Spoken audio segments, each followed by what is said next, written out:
good morning and welcome to Retirement Tax Matters. How are you doing this morning, Garrett? I'm doing pretty good. I don't know how many of these will record in succession, but here we are today. We're for all of our subscribers out there, they may say, "Well, you guys are wearing the exact same thing." Same cup of coffee. So let's kind of pull back the curtain, tell them some exciting news that's happening for us this week.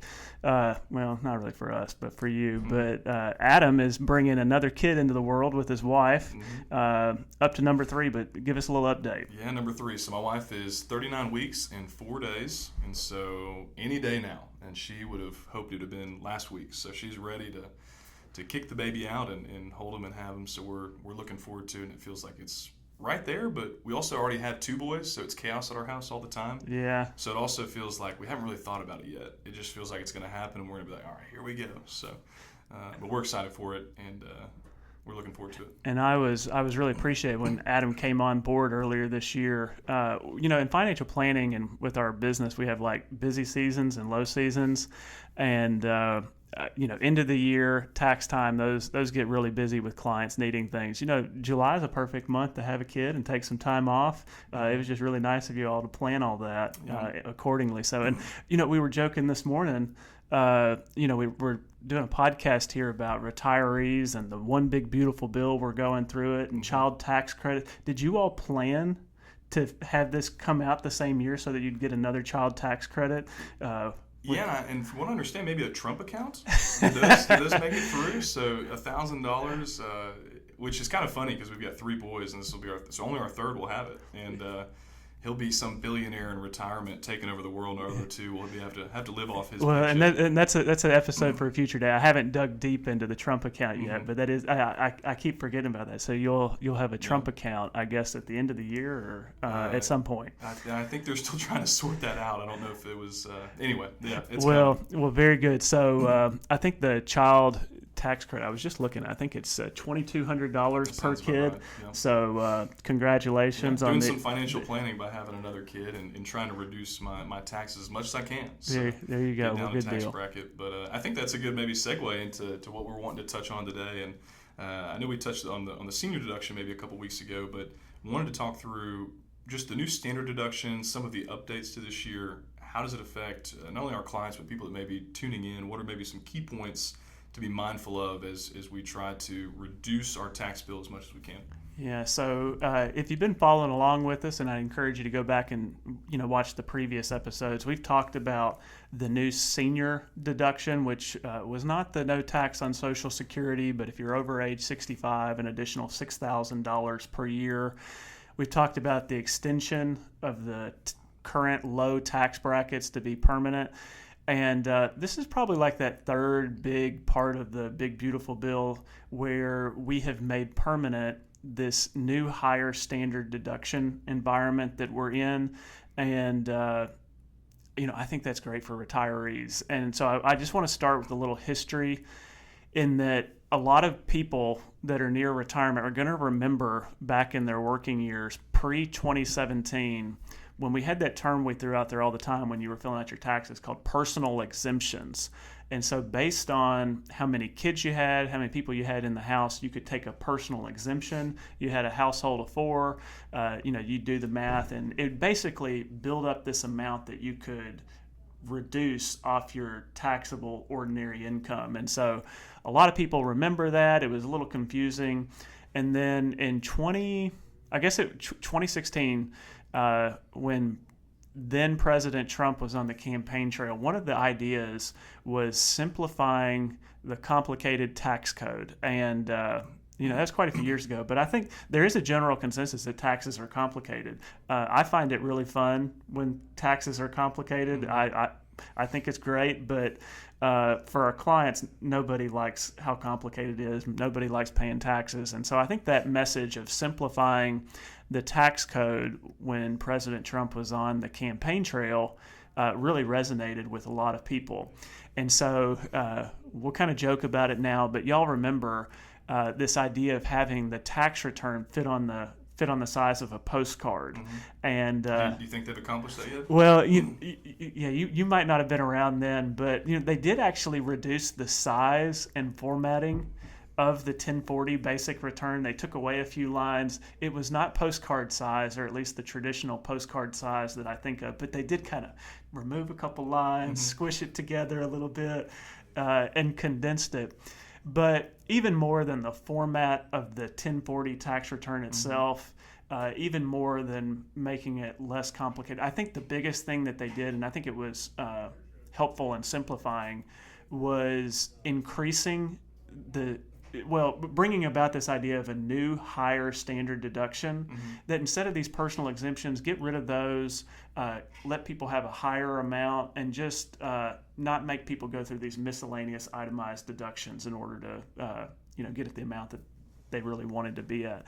So that's a long kind of history of kind of where we came, but a lot of you all, when the 2017 Tax Cut Jobs Act was passed, you actually saw in your take-home pay that you were getting more money per month. That was in combination with the lower tax brackets, but the software at work was doing some math, and they figured you didn't need to do as much withholding because of the new higher standard deduction and lower tax brackets. So in one way, I say all that, I think they did simplify it for a lot of people.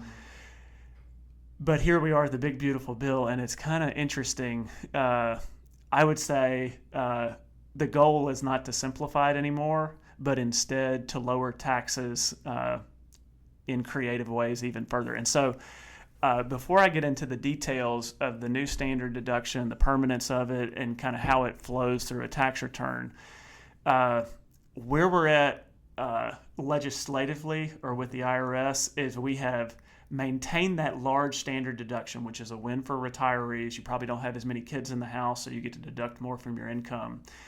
But now we're starting to add back in some of those things that complicated the formula, like the new senior bonus deduction. There's a state and local tax, the SALT deduction, that has a phase out, no tax on tips, no tax on overtime, that have all these phase outs that are an additional deduction off your income, but at the expense of making it more complicated. So we've all kind of gotten, for lack of better words, fat and happy with the standard deduction. We want more deduction, so we're adding it back in.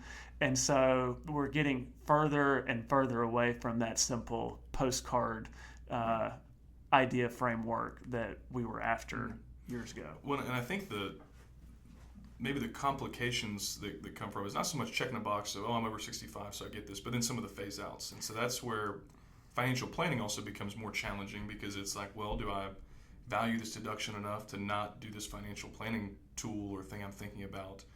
Do I stick with the deduction? Do I try that next year? It just kind of complicates matters more from that. It's nice to have more deductions, but it also comes with the shadow side, the hard side of, well, do I want to lose that and go above that, or do I want to stay below it and keep that? And just more things to think through as you're making decisions. Yeah, and I think you're hitting the nail on the head that prior to July 4th, prior to the big, beautiful bill, within the past, I guess 8 years since the Tax Cut Jobs Act was passed, and most clients that we have clients that give money away, they're charitable givers, but they were not giving enough away to exceed the standard deduction level, which I feel like probably I ought to share it at this point, and we'll have it below the video. But for 2025, the married filing jointly standard deduction is $31,500. We kept what we had, and they gave us a little bonus bump for 2025, so that's cool. If you're not married, that standard deduction is $15,750. And so prior to the Big Beautiful Bill Act being passed, I could almost look down my list of clients and I could say, okay, standard deduction. There are quite a few that do itemized deductions, but I would say 85% of our clients were taking the standard deduction. And I think that's still going to be the case, because the standard deduction is still alive and well. But because we're adding in these other things like the senior bonus deduction, no tax on tips, no tax on overtime, state and local income tax phase outs, all those are based on an income at which some of those deductions can go away, not the least of which is that senior bonus deduction. And I'm already seeing it come up with clients that let's say we want to do a Roth conversion. we're going to have a conversation. Do we want to give up the senior bonus deduction, some of it, all of it, none of it? And it used to kind of be like, look out for Medicare IRMA charges, and that was it. And now we've got these extra layers of giving up the senior bonus deduction.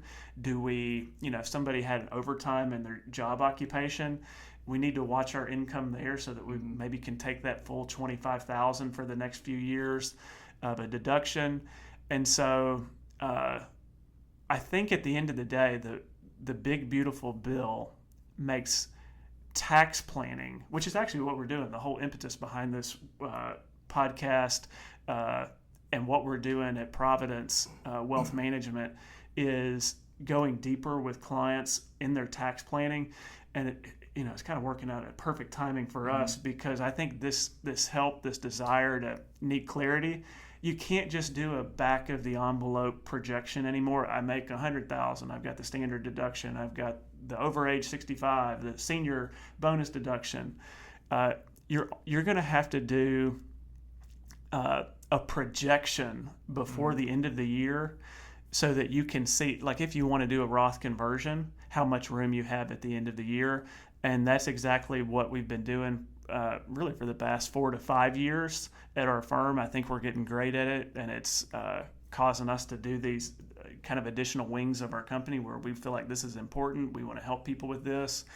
And the new standard deduction amount, along with these phase outs, is making it more complicated, and you're going to have to do projections to figure out where you're at the end of the year. So I think you're going to save money on taxes overall, but we're paying the cost of additional complexity. And so I have a hunch in the future somebody's going to say things are too complicated, and maybe revisit the standard deduction and try to get rid of some of these other issues.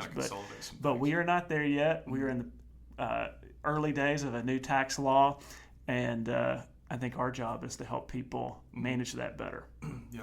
So I think kind of in summary, people, and maybe give me a number on this, under $150,000 will see their tax bill a little bit smaller next year. Is that kind of fair to say? I think some of those phase outs start around the $150,000. Yeah, and so what we'll do is below the video, we'll give some examples of somebody that's maybe under $150,000, what they could get from a standard deduction in 2025, the over age 65 deduction that we've had for a while, and this new senior bonus deduction. But I think you're right for the standard deduction part. For your average couple, it maybe gives a little bit, not a lot.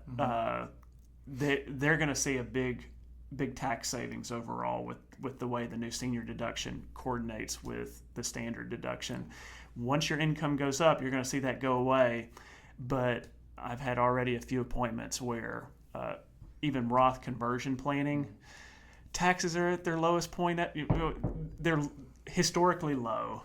And so we don't want to miss the forest from the trees. Roth conversion planning is still important, but we've just got more variables to consider. But I think for those higher income couples, the Roth conversion planning is still really important. Yeah, and it's always fun. You say it's getting more complicated for the average person, but I think for me and you, it's getting more fun because there is more variables and there's more dials we can turn and levers we can pull to find that extra little efficiency. Yeah, and so it's been perfect timing here at Providence where I use a tax planning software called Holistaplan.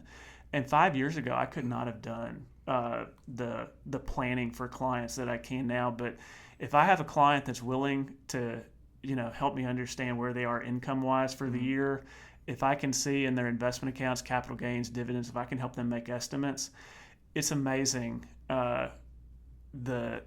the depth of planning that we can get to dial this stuff in. And everybody I do that with, they walk away thinking, man, I wish I'd had this 15 or 20 years ago. And that's where we're at. And I think it's a compelling thing that we're doing with our clients. Yeah, absolutely.